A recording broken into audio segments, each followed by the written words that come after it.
Imu is very likely to be the final villain in One Piece, which means the Gorosei are set to be the penultimate enemies in the entire story, with 5 of them to go around. These are 5 precious matchups, the last subordinates of the last villain, meaning that these matchups are likely reserved for only the most important characters. It is unlikely the Gorosei are defeated here at Egghead Island, as Oda specifically set the Straw Hats' win condition for this arc to be to simply survive for 10 minutes. This is the complete opposite of usual arcs, where the protagonists have to actually defeat the villains in a certain time frame, because the goal in Egghead is specifically to simply not be defeated in this time frame. This reverse setup strongly suggests that this will simply be a warm-up battle that serves to give us a preview to the Gorosei's abilities, and the point is to give the Straw Hats a symbolic victory against the Gorosei here rather than a permanent one. And even though the Gorosei have only just revealed their abilities, if you look throughout the entire story, there are actually many clues we can draw upon to determine not only the ranking of strength of the Gorosei, but also their individual future roles in the story, and which protagonists have been foreshadowed to defeat which Gorosei. So before we get into it, make sure to subscribe for more videos every week.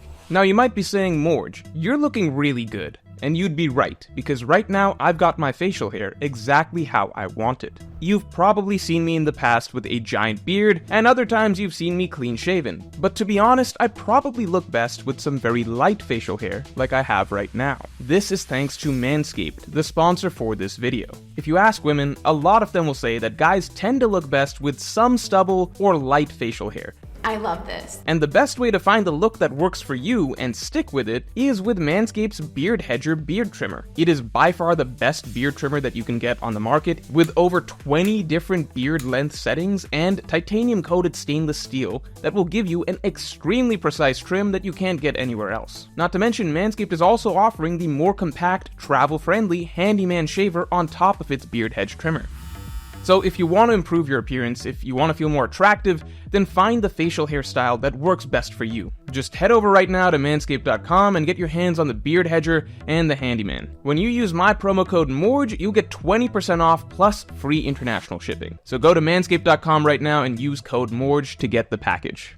So that aside, there is one Gorosei who I believe will actually be defeated permanently here at Egghead Island. That would be Saturn at the hands of Luffy. I elaborate on that in greater depth in this video, but unlike the rest of the Gorosei, Saturn's storyline is specifically personally tied to the core narrative of Egghead Island. In the story of Kuma, Bonnie, and Vegapunk, Saturn is ultimately the main villain. He is the cause behind most of the suffering these characters have faced. He has played the role of the big bad throughout this arc, and so his defeat seems far more fitting and meaningful in Egghead Island itself rather than in some future arc. Story-wise, it just seems like this is the point where Saturn is meant to finally have to face retribution for the evils that he's committed all of these years. We've also already been getting some degree of conflict specifically between Saturn and Luffy, and so seeing at the very least this particular matchup play out to its conclusion in this arc would make sense. And what's most interesting is that defeating Saturn early on would be perfect, as it's very possible that Saturn is the weakest of the 5 Gorosei. So if you look at the Gorosei, we may already have a soft hint to their hierarchy of strength, which would be the order of planets that they represent. Mercury is the first planet, Venus is the second, Mars is the third, not counting Earth of course, Jupiter fourth, and Saturn fifth.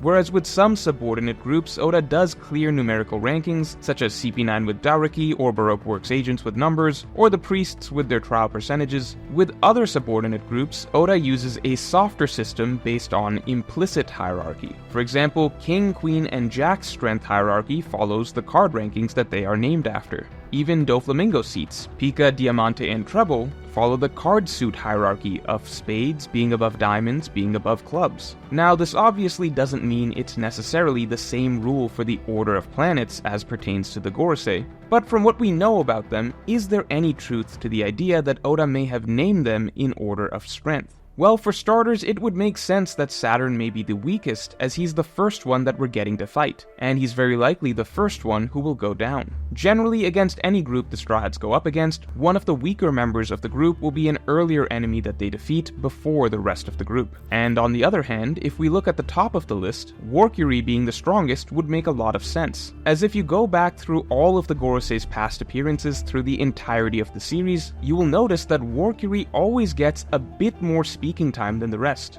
a bit more individual panel time than the rest, and he is consistently placed at the center of the group. Warcury being the first among the Gorosei, just as his namesake Mercury is the first planet, would make sense. And this planetary hierarchy becomes even more likely when you consider that Venusjuro would then be the second strongest among the Gorosei. Venusjuro is, of course, the most likely Zoro opponent out of the 5 elders, as he is the swordsman of the group. This shouldn't require much explanation. Zoro always fights the strongest swordsman of the enemy party. Venusjuro in particular seems to even wield one of the Kitetsu blades, which would add some level of connection to Zoro. And Venusjuro has quickly established that he is one of the most powerful characters in the entire series. As such, Venusjuro as a Zoro opponent seems to strengthen the planetary hierarchy ranking possibility, as we can assume that Zoro would fight one of the strongest Gorosei. Zoro usually gets the strongest enemy besides the final boss, but in recent storylines where the protagonist's side has featured many characters in a large alliance rather than just the Straw Hats, that hasn't necessarily been the case. Big Mom was the second strongest enemy in Wano, and Zoro fought King instead. And Virgo was the right hand of Doflamingo in the Dressrosa saga, and Zoro fought Pika instead. So considering the final war against the Celestial Dragons will likely be a giant team alliance effort, Zoro wouldn't necessarily fight the strongest Gorosei, but most certainly we can assume at least top 3. So Venusjuro continues the pattern of Zoro fighting at least the third strongest enemy, even in giant alliance-based storylines. So just taking a step back and considering the planetary hierarchy, it does seem to be lining up so far. Warcury has always had slightly elevated panel time and dialogue compared to the other Gorosei, and has always taken center framing. As such, him being the first planet, Mercury, the strongest Gorosei, would make sense. Right behind him, Venusjuro as the second planet in order makes sense, as he would naturally be Zoro's opponent, and Zoro would of course take one of the top 2 Gorosei. On the other end of the spectrum, Saturn as the last planet being the weakest also makes perfect sense, as he seems set to be defeated first. So all in all, the planetary hierarchy of strength does seem to be very likely on Oda's part. And if we have Zoro penciled in for fighting Venusjuro, and Luffy likely defeating Saturn here, then what about Warcury? Well, the simplest, most obvious answer would be that his opponent is Dragon. If there is any character in One Piece that has a role important enough that it would warrant them getting to fight the strongest subordinate over Zoro, it would be Dragon. After all, Dragon is literally the man at the helm of the entire revolution to overthrow Imu and the Celestial Dragons, and has been for decades, as we can assume that Dragon's not actually going to defeat Imu himself at the end of the day, but that Dragon still needs a meaningful role and a significant win, as the man that's at the center of the rebellion and has been working to overthrow the government longer than anyone.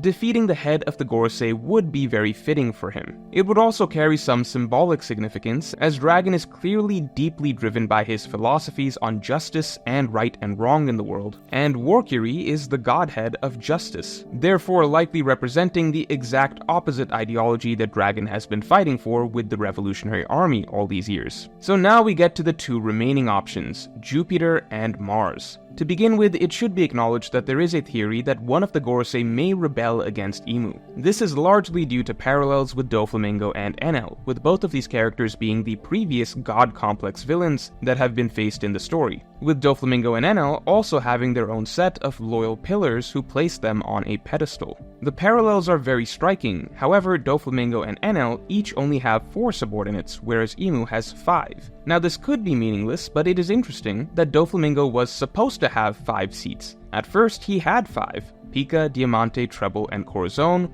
with Virgo being Doflamingo's secret undercover 5th seat. And even in the present day, Doflamingo was waiting for Law to take up this 5th seat, which is why Doflamingo only had 4 at the time of the Dressrosa arc. So ultimately, the reason Doflamingo didn't have 5 was simply due to betrayal. Corazon betrayed Doflamingo, and Law followed in Corazon's footsteps. Could we see something similar with Imu and the Gorosei? The only reason I bring this up is because the Gorosei are currently featuring heavily in an arc that is largely about rebellion against one's masters. At every beat of Egghead Island, we see this over and over. The sea beasts that refuse to obey Vegapunk, the Seraphim that refuse to follow orders, York who refuses to follow the Stella. Ultimately, free will can't be contained. So could one of the Gorosei ultimately rebel against Imu as well? If so, it would have to be one of these two, Jupiter or Mars. Unfortunately, we have so little information about these two right now that it is near impossible to predict which one is more likely to defect. If you have a case for either one, then let me know in the comments below. But I think one thing that we can assume is that Sanji is going to get to fight one of these two for his opponent. So the easier method may be simply to figure out who Sanji is more likely to fight. Now you might argue that Sanji's not going to get to fight any of the Gorosei in the end, but come on.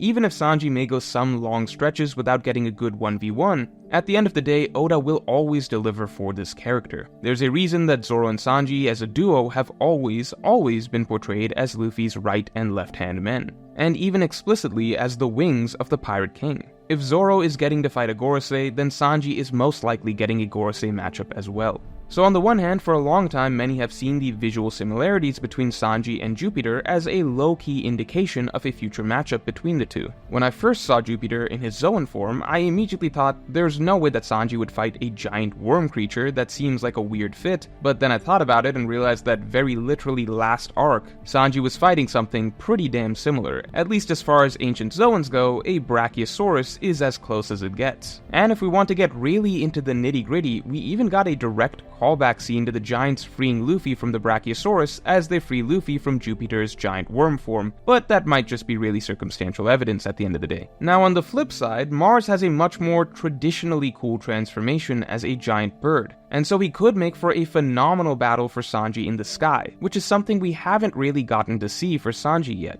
You could argue that from the framing of recent events, with Sanji having his eye on Mars, that Mars is going to be an eventual matchup for Sanji. And you know what? Just out of the hope that Sanji gets a cooler matchup, I'm going to go ahead and say that Sanji versus Mars is ever so slightly more likely than Sanji versus Jupiter, but understand that in actuality, I do view these two characters as largely interchangeable. And so finally, if we have Jupiter left on the board, the two routes that he could go are a betrayal storyline as mentioned, or if he remains loyal to Imu and there is no betrayal storyline, then Jupiter could be defeated by one of 5 remaining possibilities. These are Blackbeard, Law, Kid, Sabo, and Akainu. So let me explain why each one of these 5 options would be plausible for getting to defeat a Gorosei. Blackbeard is obvious as he is on his own agenda to become an endgame villain, and is likely attempting to overthrow the Celestial Dragons himself. So a battle with a Gorosei could end up making for one more notch on Blackbeard's belt as he continues his own climb in the world. Law has clearly become an extremely important character in One Piece, and is just as significant as the Straw Hats at this point, and most importantly he's continuing to pursue his goals, leading him closer to the will of D, and likely rebellion against the Celestial Dragons. I do believe that Law will play a pivotal role in the final battle, and that he could even be given a Gorosei matchup. And if Law is a possibility, then so is the alternative, Kid. Kid was always actually supposed to be more important than Law, and just based on the elevated focus we've recently been getting on side characters lately, with it quickly becoming clear that Oda always had very elaborate plans for his major side characters, the possibility of Kid actually making a resurgence in the story with some long-planned character development finally taking shape still exists. If there really was some purpose to Kid this entire time, then perhaps he will have a bigger role than expected at the end of the story, and may be important enough to warrant a Gorosei matchup. Beyond that, we have Sabo, and Sabo, as the face of the revolution and Luffy's brother, has a great case for being important enough in the narrative that he could get a shot at defeating one of the 5 most important Celestial Dragons. Not to mention, Sabo was the first character to ever even face off against the Gorosei and Imu in their Zoan forms. And finally, we have Akainu. Akainu may seem like a surprise pick, but a potential divergence between the Marines and the Celestial Dragons has been brewing for some time.